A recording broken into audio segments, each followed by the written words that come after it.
বিমান কিনবে বাংলাদেশ, আর বিক্রির প্রস্তাবনা এসেছে আমেরিকা ও ইউরোপ থেকে। মার্কিন যুক্তরাষ্ট্র থেকে বোয়িং নাকি ফ্রান্স থেকে এয়ারবাস, কোন কোম্পানির কাছ থেকে উড়োজাহাজ কিনবে বাংলাদেশ? ঢাকায় নিযুক্ত মার্কিন রাষ্ট্রদূত পিটার হাসের সঙ্গে বৈঠক শেষে কি বললেন মন্ত্রী, জানাচ্ছেন এসআই রাজ। উড়োজাহাজ নির্মাণকারী প্রতিষ্ঠান এয়ারবাস ও বোয়িং এর প্রস্তাব মূল্যায়ন করে আগামী 1 থেকে 2 মাসের মধ্যে বিমান কেনার বিষয়টি চূড়ান্ত করা হবে বলে জানিয়েছেন বেসামরিক বিমান পরিবহন ও পর্যটন মন্ত্রী মোহাম্মদ ফারুক খান।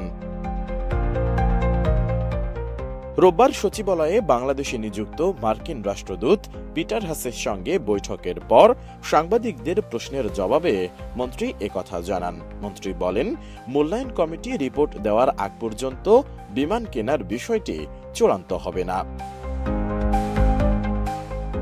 তবে কবে নাগাদ এটি চূড়ান্ত হবে জানতে চাইলে তিনি বলেন, ব্যক্তিগতভাবে আমি মনে করি আগামী 1 থেকে 2 মাসের মধ্যে এটার প্রক্রিয়া শেষ হবে। এবারের বাজেট থেকেই আমাদের এটার জন্য অর্থায়ন করতে হবে। কতটি বিমান কেনা হচ্ছে জানতে চাইলে তিনি বলেন, 10টির মতো বিমান কেনার পরিকল্পনা থাকলেও আপাতত 2 থেকে 4টির মতো কেনা হতে পারে।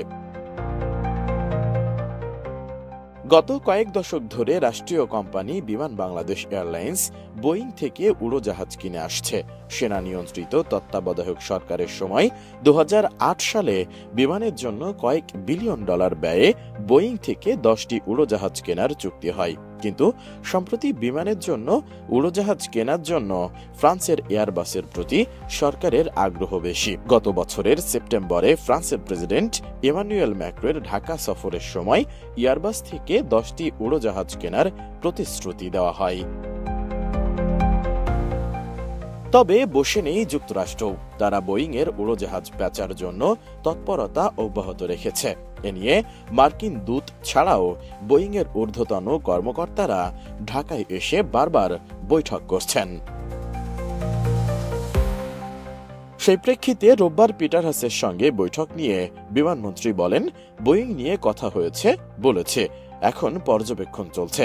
মূল্যায়ন কমিটি যাদের কথা বলবে তাদের বিষয়ে সিদ্ধান্ত নেওয়া হবে। তবে বোয়িং কেনা বা না কেনা নিয়ে মার্কিন যুক্তরাষ্ট্রের সঙ্গে বাংলাদেশের সম্পর্কে কোনো প্রভাব পড়বে না বলেও মন্তব্য করেন ফারুক খান। এসআই রাজ, এটিএন নিউজ।